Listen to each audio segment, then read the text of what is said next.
A few moments later. Halo, perkenalkan nama saya Cindy Amelia Sartika Maiswari, absen 9. Pada kesempatan kali ini, saya akan menyampaikan materi tentang perjuangan pembebasan Irian Barat, mulai dari latar belakang, diplomasi, konfrontasi, Trikora, perjanjian New York, hingga peperang. Tanpa berlama-lama lagi, mari kita mulai ke videonya.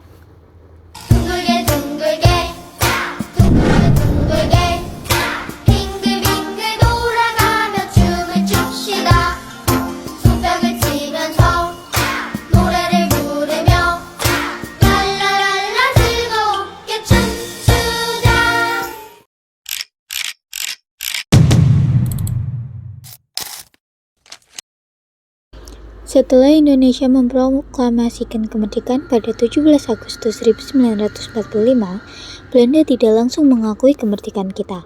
Bahkan, Belanda melakukan agresi militer sebanyak 2 kali untuk merebut kembali wilayah Indonesia. Hal ini menimbulkan tekanan internasional yang akhirnya memaksa Belanda dan Indonesia duduk bersama dalam sebuah perundingan. Pada tahun 1949 diadakan konferensi meja bundar di Den Haag, Belanda. Delegasi Indonesia dipimpin oleh Muhammad Hatta, sedangkan Belanda dipimpin oleh Van Maarseveen. Dari pihak PBB hadir perwakilan Uni Belgia Belanda Luxembourg atau Uni Benelux dan juga perwakilan dari negara lain sebagai penengah. Hasil penting dari KMB adalah: pertama, Belanda mengakui kedaulatan Indonesia kepada Republik Indonesia Serikat pada 27 Desember 1949.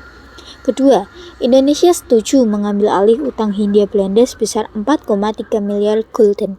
Ketiga, masalah Irian Barat ditunda penyelesaiannya dalam waktu 1 tahun setelah pengakuan kedaulatan.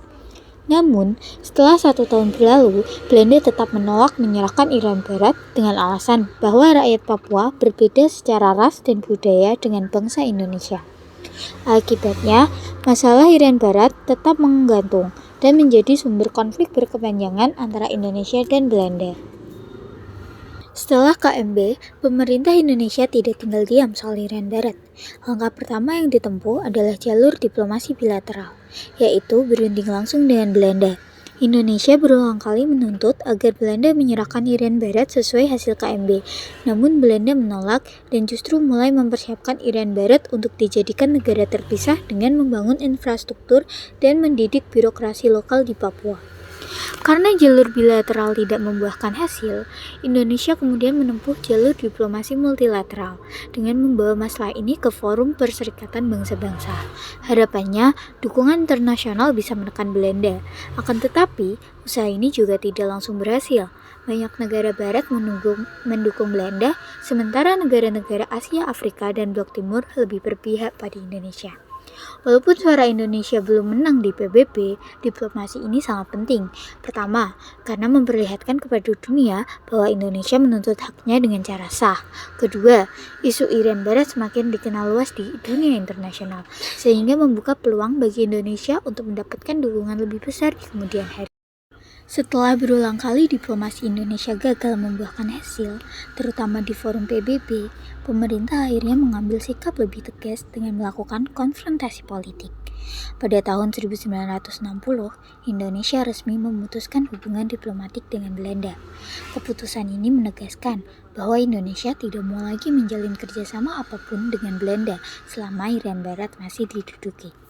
Selain itu, Indonesia juga menggalang dukungan dari negara-negara sahabat, terutama negara Asia Afrika dan anggota gerakan non-blok, agar mendukung perjuangan pembebasan Irian Barat. Dengan langkah ini, Indonesia ingin menunjukkan kepada dunia bahwa masalah Irian Barat bukan sekedar urusan bilateral antara Indonesia dan Belanda, tetapi juga bagian dari perjuangan global melawan kolonialisme. Setelah jalur politik ditempuh, Indonesia melanjutkan tekanan dengan konfrontasi ekonomi.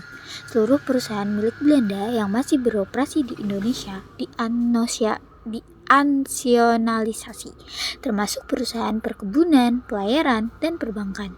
Hubungan ekonomi dengan Belanda juga diputuskan secara total. Langkah ini sangat merugikan Belanda karena mereka kehilangan sumber pemasukan yang besar dari Indonesia. Sementara itu, bagi Indonesia, langkah ini sekaligus menjadi upaya memperkuat kemandirian ekonomi nasional dan menegaskan sikap bahwa Belanda tak lagi memiliki tempat di Indonesia. Puncak perjuangan Indonesia muncul ketika Presiden Soekarno mengumumkan Trikomando Rakyat atau Trikora pada 19 Desember 1961 di Yogyakarta. Isi Trikora adalah: pertama, gagalkan pembentukan negara boneka Papua buatan Belanda. 2. Kibarkan sang merah putih di Irian Barat, tanah air Indonesia. Ketiga, bersiaplah untuk mobilisasi umum demi mempertahankan kemerdekaan dan kesatuan tanah air serta bangsa Indonesia. Trikora menjadi titik balik penting karena perjuangan tidak lagi hanya dilakukan di ranah politik dan ekonomi, tapi juga mulai diarahkan ke ranah militer. Pemerintah kemudian membentuk Komando Mandala dengan Mayor Jenderal Soeharto sebagai panglima. Komando ini bertugas menyusun rencana dan melaksanakan operasi militer untuk merebut Irian Barat. Operasi Mandala dirancang dalam 3 tahap. Tahap infiltrasi, yaitu menyusupkan pasukan ke wilayah Irian Barat untuk menguasai titik-titik strategis. Tahap eksploitasi, yaitu memperluas daerah kekuasaan dan mengisolasi kedudukan lawan. Tahap ketiga, konsolidasi, yaitu merebut dan menguasai seluruh Irian Barat. Meskipun belum sampai pada pertempuran besar, operasi militer ini sudah cukup membuat Belanda terdesak. Tekanan politik, ekonomi, dan militer yang datang bersamaan akhirnya memaksa Belanda membuka jalan untuk perundingan internasional yang kemudian menghasilkan perjanjian New York pada tahun 1962.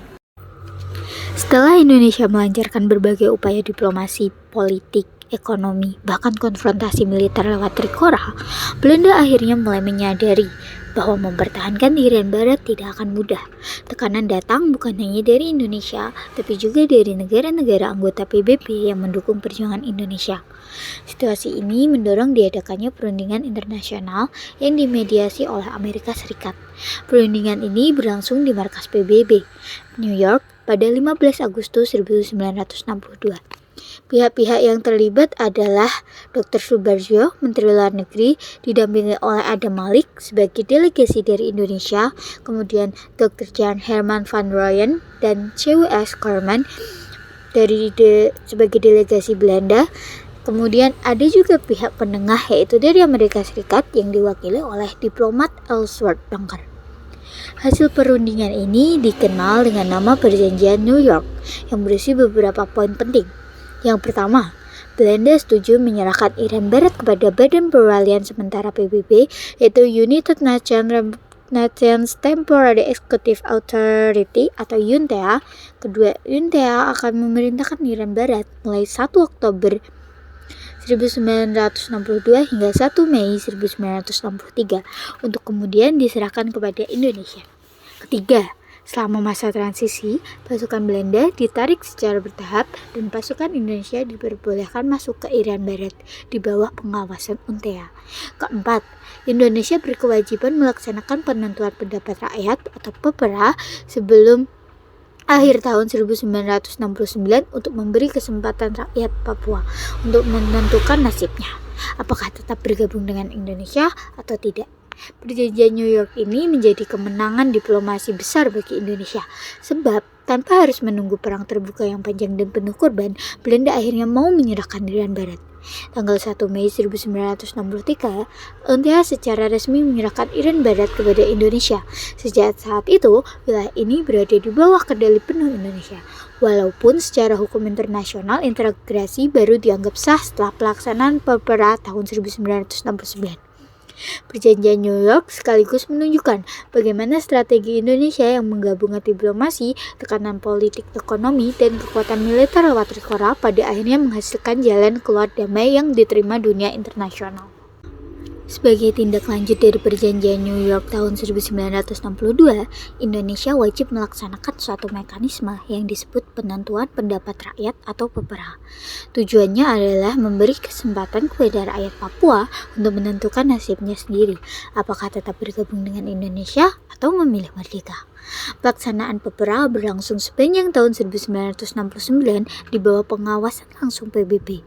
PBB menugaskan seorang diplomat asal Bolivia, Fernando Ortiz Sanz, untuk menjadi wakil pribadi Sekretaris Jenderal PBB dan mengawasi jalannya proses ini. Awalnya, pihak PBB dan sebagian masyarakat internasional berharap PEPRA dilakukan dengan prinsip one man one vote atau satu orang satu suara, seperti layaknya pemilu. Namun, pemerintah Indonesia berpendapat bahwa kondisi geografis Papua yang sangat luas, infrastruktur yang terbatas, serta faktor sosial budaya masyarakat yang masih menganut sistem kepemimpinan adat membuat model tersebut sulit diterapkan. Akhirnya, diputuskan menggunakan sistem musyawarah perwakilan. Dalam sistem ini, pemerintah menunjuk 1026 orang wakil yang dianggap mewakili seluruh masyarakat Papua. Dengan mempertimbangkan keterwakilan adat, wilayah, serta tokoh-tokoh berpengaruh. Mereka dikumpulkan dalam sejumlah sidang musyawarah yang diselenggarakan di berbagai kota, seperti Merauke, Wamena, Biak, Jayapura, Fakfak, Sorong, Manokwari, dan Nabire. Hasil dari musyawarah tersebut menunjukkan bahwa seluruh wakil yang hadir secara bulat menyatakan keinginan untuk tetap bergabung dengan Indonesia. Pernyataan ini kemudian diumumkan secara resmi dan dilaporkan oleh Ortiz Sanz ke Sekretaris Jenderal PBB.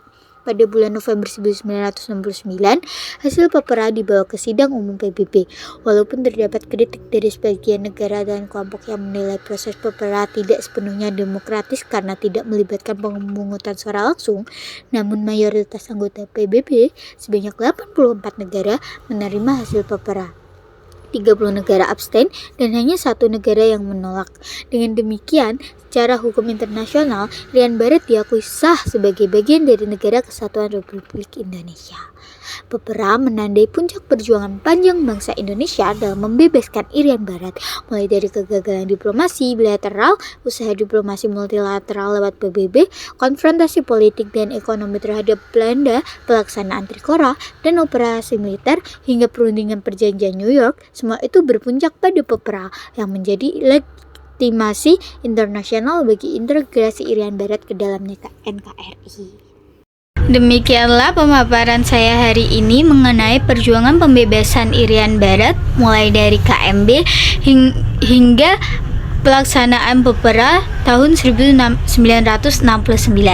Terima kasih atas perhatiannya. Saya harap materi yang saya sampaikan bisa membantu dan dapat dipergunakan untuk kepentingan yang diperlukan sebagaimana mestinya.